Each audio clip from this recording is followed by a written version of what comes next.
Hey, what's up, guys? Coach T here from TD Fitness coming at you again on the TD channel. This is episode number 22.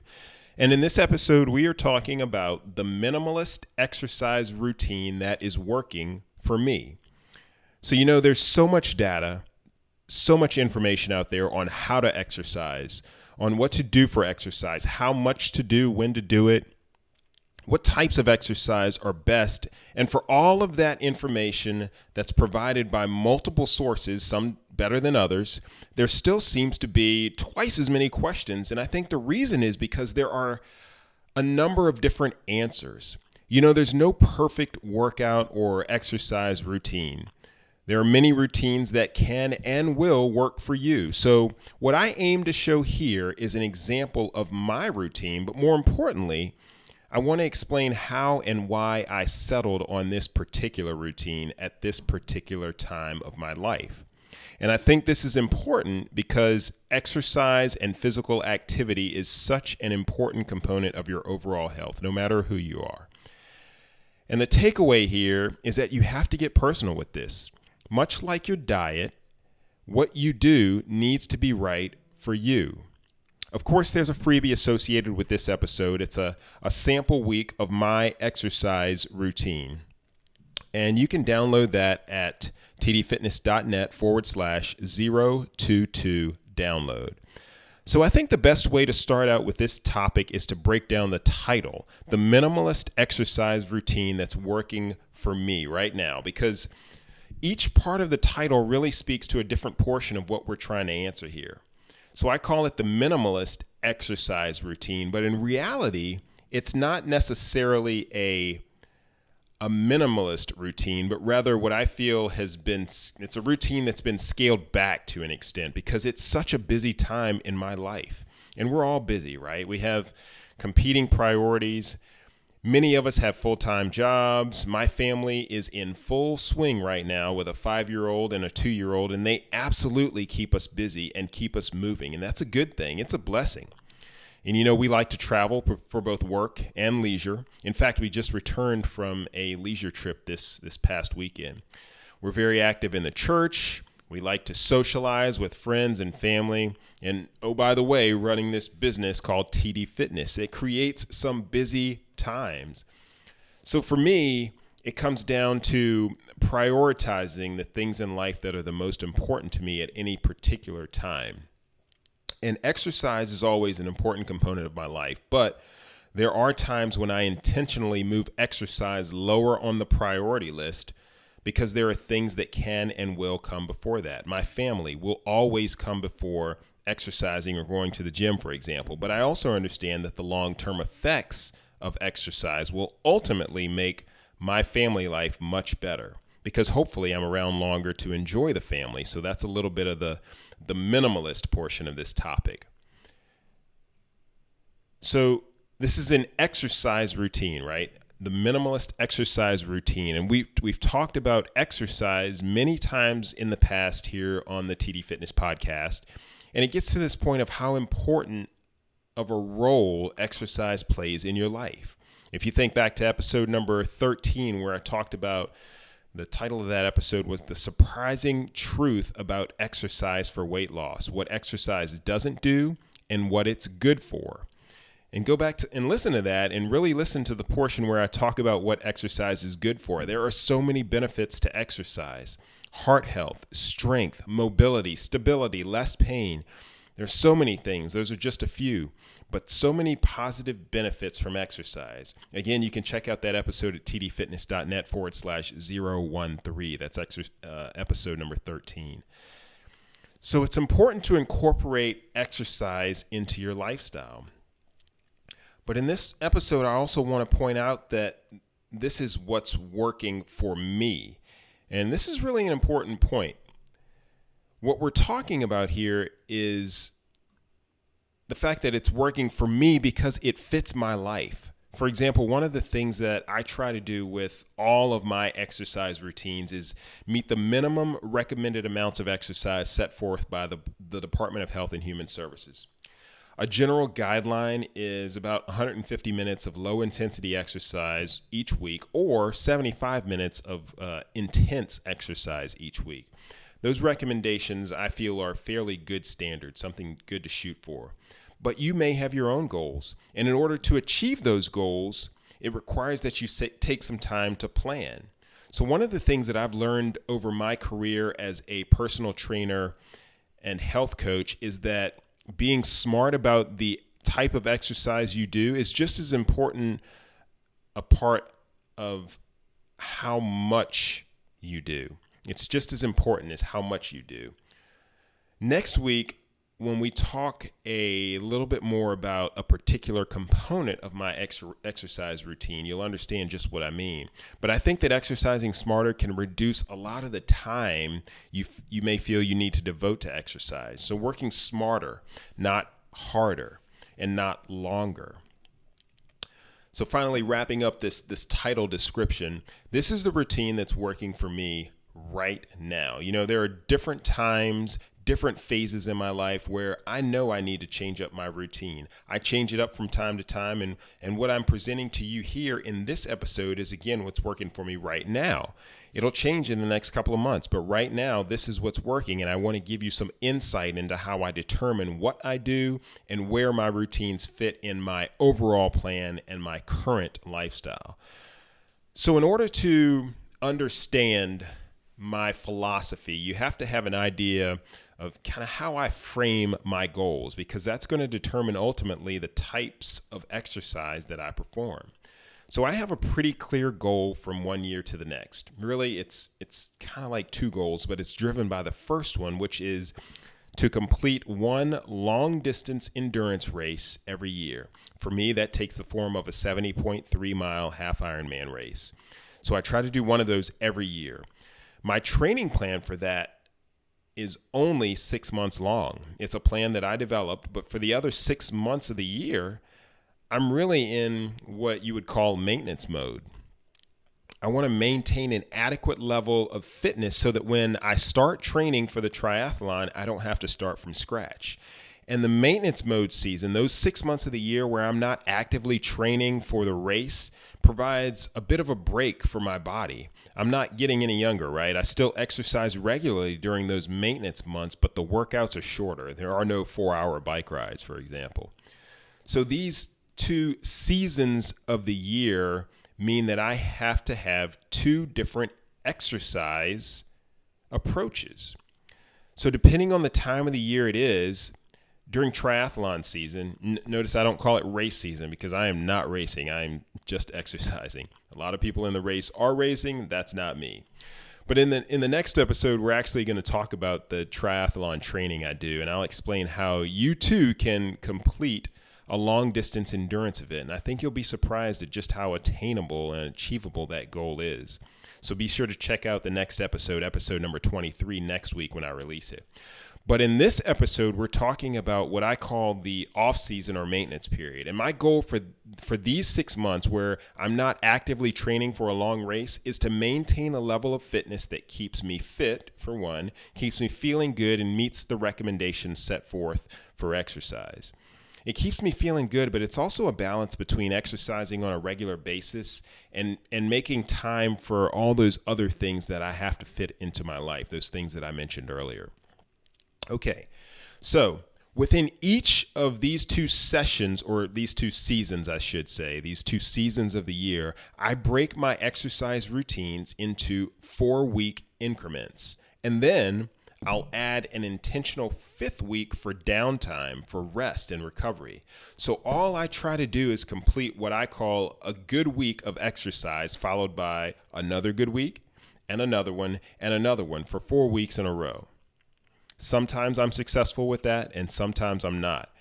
But that 5th week I can use to either catch up on a workout or two that I might have missed that I really wanted to get in, or I can take some time to just focus on mobility or stretching. Many times I try to make that week a recovery week by getting a massage. In fact, I just did that last week. And I find that having that week where there are no planned workouts also allows for just the events of life. Maybe I'm traveling or I'm planning to have a busy week, I can move that recovery week and live guilt-free because I don't feel like I'm skipping workouts. But that fifth week is really meant for me for adding some breathing room and promoting rest and recovery. If you go back to episode number 9, it was called Rest and Recovery, Effective Strategies for Healthy Living and Longevity. I talk a lot about rest, recovery, breathing room, and intentional downtime, some white space, if you will, in your schedule. So one of the guiding principles of my workout routines is that nothing is continuous. I don't want to feel like I have to exercise week after week after week without a break. If I feel like I have to stick with either the same plan or that there's no end in sight, then that just demotivates me. That's just how my mind works. That's the type of person I am. So I try to operate in short blocks, those shorter spurts towards my long-term goals. You've heard me talk before about goal setting and breaking down those long-term goals into shorter, more manageable, bite-sized pieces. That's exactly what I do with my exercise routine. So I will work for 4 weeks on. I'll take a 5th week off and start again with 4 weeks on, then a week off, and that's how the cycle continues. You know, Ecclesiastes chapter 3 says, to everything there is a season. So I have a training season and a maintenance season. I have a 4-week on season and a recovery week season for muscle and mind recovery. These things are all seasonal. So I also don't plan to exercise every day, even during the 4 weeks that I'm on. I aim to work out on a majority of the days of the week. So typically my goal is 5 days a week.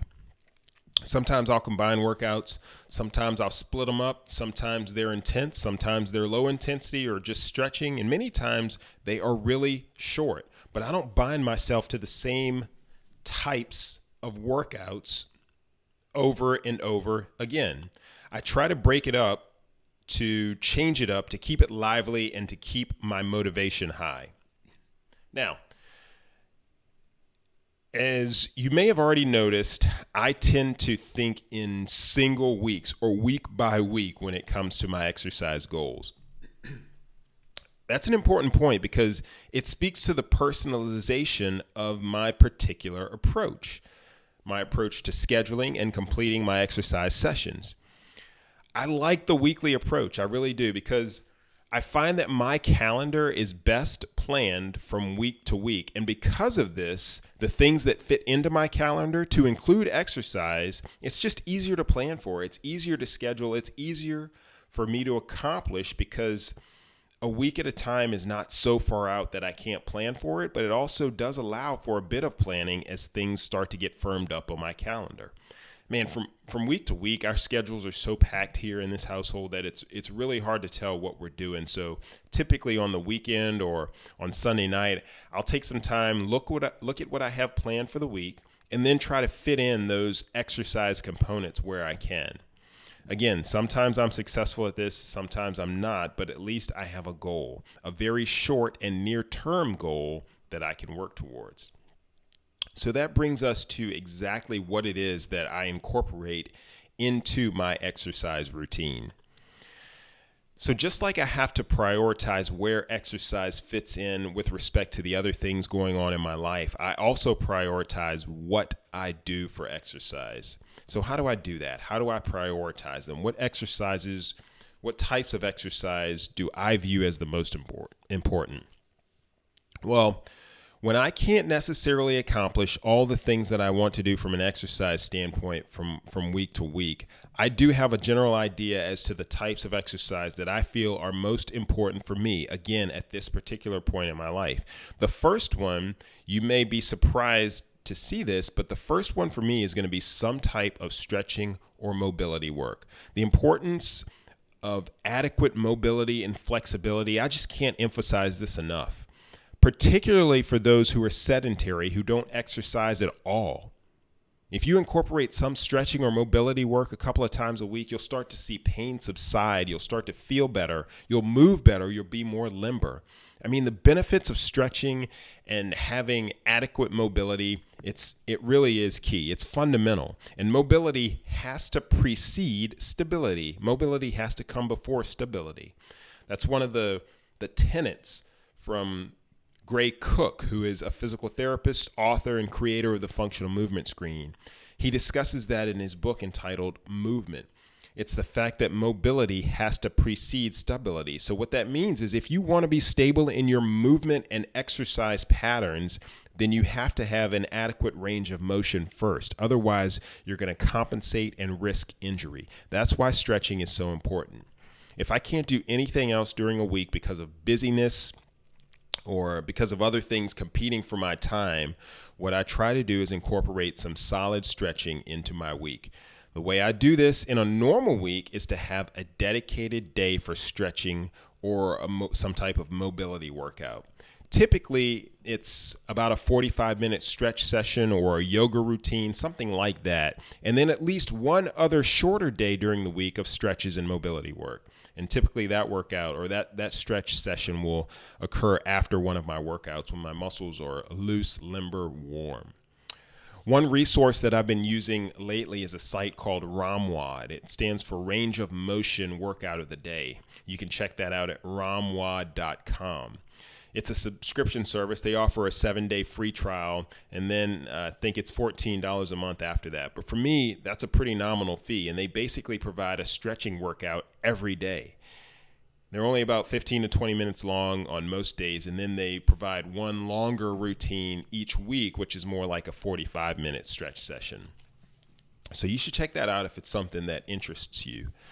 I just feel so much better from week to week by doing some of those stretching workouts. So again, I'll do that ROMWOD routine or some type of yoga, either a class or just a yoga routine that I download off the internet or watch on YouTube. All of those fit the bill for me. All of those things benefit me because I am not the most flexible individual. So again, mobility has to precede stability.